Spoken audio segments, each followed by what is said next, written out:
भगवान श्री कृष्ण ने आत्मा और शरीर का बहुत ही अच्छे तरीके से अंतर बताया है। जब भगवान श्री कृष्ण अर्जुन को ज्ञान देते हैं कि आत्मा और शरीर दो अलग अलग हैं, आत्मा नित्य निरंतर अनंत है, इसका कभी विनाश नहीं होता है, परंतु शरीर एक विनाशी है जो समय समय पर बदलता रहता है। कहा जाता है कि आत्मा को किसी भी अस्त्र शस्त्र से नहीं काटा जा सकता, न इसको जलाया जा सकता है, न इसको मारा जा सकता है, परंतु शरीर नाशवान है, जो समय आते इसका नाश हो जाता है।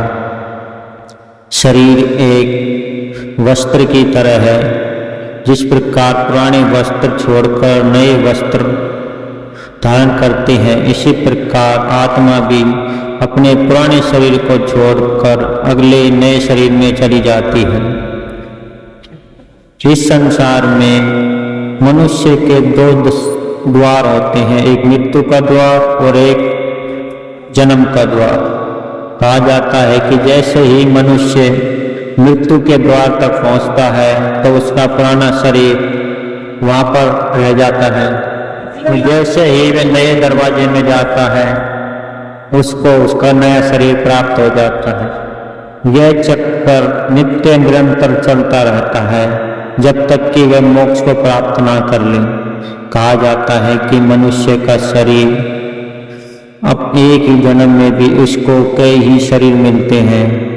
बचपन में उसको अलग शरीर मिलता है और वयस्क अवस्था में अलग मिलता है, जवानी में अलग मिलता है और वृद्ध अवस्था में अलग मिलता है।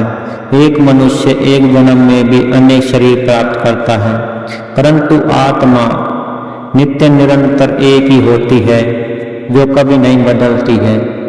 हाँ, यदि मनुष्य अपने ज्ञान योग और भक्ति योग के बल से इस आत्मा को इस जन्म मरण के चक्कर से मुक्त कर सकता है, तब उसको दोबारा किसी शरीर में जाने की आवश्यकता नहीं होती है।